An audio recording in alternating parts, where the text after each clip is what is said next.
Welcome to Module 11 of our Intermediate Financial Accounting class. More PPE, more property, plant, and equipment. 3 topics get covered in this module, and in this video, I'm really only going to discuss 2 of them. So this module covers depreciation, and it really is a carryover from introductory accounting. So we know depreciation, you buy an asset and it loses value slowly and often steadily over time, and we have to track that depreciation. I'm not going to explain the concept any more than that, but lots of examples in videos this chapter. The 2 things I want to discuss are new for intermediate accounting: depletion and impairment. So let's discuss them, and I'll start with depletion. You just bought a mountain. Congratulations. You're the owner of a new $10 million mountain. Now, you didn't buy the mountain randomly. You didn't say, oh, that's a pretty mountain. You actually had a team of geologists looking at various mountains, targets to buy, because you didn't know this about yourself. You're a mining company in this example. So you had some geologists look at the mountain and say, there's gold in them there hills. And you, by the way, you paid them $2 million in exploration costs. You bought the mountain for $10 million. And you started to develop the mine, right? You put assets into the ground to start digging out the gold. And as part of that, you also talked to the government. You got clearances from the government, and the government said, by the way, you got to set aside several millions of dollars to clean up this site. So lots of costs in operating the mine. And at the end of it, we say, okay, the cost of any asset is the costs needed to make the asset useful. And we combine all these costs and we go, wow, I have a $20 million, 10 plus 2 plus 5 plus 3, a $20 million mining asset, right? Like mine asset. And so we're in a depreciation chapter. How do you depreciate the mine asset? You might go, well, the mine's going to be productive for 10 years. 20 million divided by 10 years, that's $2 million a year, straight line. No, that's not how we deal with a natural resource type asset like a mine, like gold in the ground. We don't use depreciation. We use an accounting concept called depletion. So at the time, the geologists would make an estimate. They'll keep you updated on the estimates. But let's just say, and I have no idea whether this is a reasonable number. Let's say they say there are 100 tons. I have no idea if that's a lot of gold, if that's ludicrous amount of gold, or not very much gold. But let's say they say there's 100 tons of gold in those hills.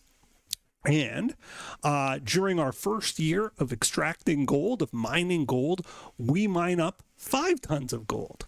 Well, we say our mine asset has lost 5 out of 100, 5% of its value.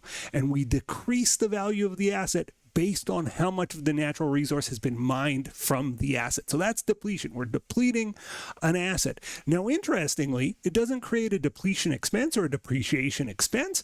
There's not a like matching account there. Why? Because when I deplete the asset, guess what? It's no longer a mine asset. It's inventory. Gold is my company's inventory, my mine's inventory. So I don't debit depreciation expense. When I deplete the mine, I debit inventory. So it's a quirky, different type of entry, and it's called depletion. So that gets introduced this chapter, and we'll do questions on depletion this module. The other sort of new topic here is impairment. And impairment is when an asset has lost value I'll give you an example, and this will sort of illustrate it. So we bought a computer, and let's say we bought the computer for $8,000 5 years ago, and we're depreciating it straight line over 8 years. It's going to be useful for 8 years. And we have this beautiful, somewhat old computer. We've depreciated it for 5 years, so it's got a $3,000 book value. And we're thinking, well, it is getting old, and we're thinking the fair value might be some number lower than this book value. And in fact, we go to the store and we look and we're like, wait, similar computers that are more capable and newer are selling for like $2,000. And yet we're trying to tell shareholders we have a $3,000 computer that honestly nobody's going to buy. You can get a fancy new computer that's better than ours for $2,000. Maybe the fair value on this would be $1,000, right? The market value would be $1,000. You would say to yourself, oh, I might have an impairment issue here in that my carrying value, my cost of my asset, the accounting records say my computer's worth $3,000. I just look out in the world and I go, well, it's probably only worth $1,000. There's an issue here. Now you might think, well, let's do an impairment journal entry and let's reduce our cost, our value by $2,000. Right? Let's make an adjustment to adjust down the value by $2,000, an impairment adjustment, and that's a reasonable thought to have. But accounting standard setters have said, go a step further, and the answer here is, if this computer is still useful and it's still productive for us, we can actually say, well, how much value is this computer generating for us? And if the answer is, well, it's going to last 3 more years, and in fact, it's going to generate $2,000 in cash flow each of those years. So it's going to generate over its life $6,000 more cash flow. We compare that to the book value and we go, oh, the book value is $3,000. This is actually going to be $6,000 worth of production still in the computer, we guess. There's no need for impairment. So we'll learn impairment tests under US GAAP, also under IFRS is a little bit different, but that is a topic of the chapter. And it's not as simple as just saying, well, I've listed the asset for $3,000. I look out in the market, the fair market value is $1,000, therefore I write it down. No, it's a little more complex than that, where we look at the future cash flows we expect that asset to generate to determine if we need to adjust for impairment. So 3 big topics this chapter: depreciation, which should be very familiar to you by now, but the new topics, depletion and impairment, are coming as well. The best way to learn anything in accounting, as you know, I say it at the end of all these videos. What's the best way to learn anything in accounting?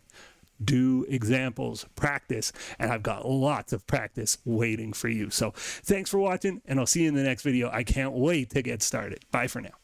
The next video in our series is right up here, and if you want a supercut of all of the videos in this series, that's the one down below.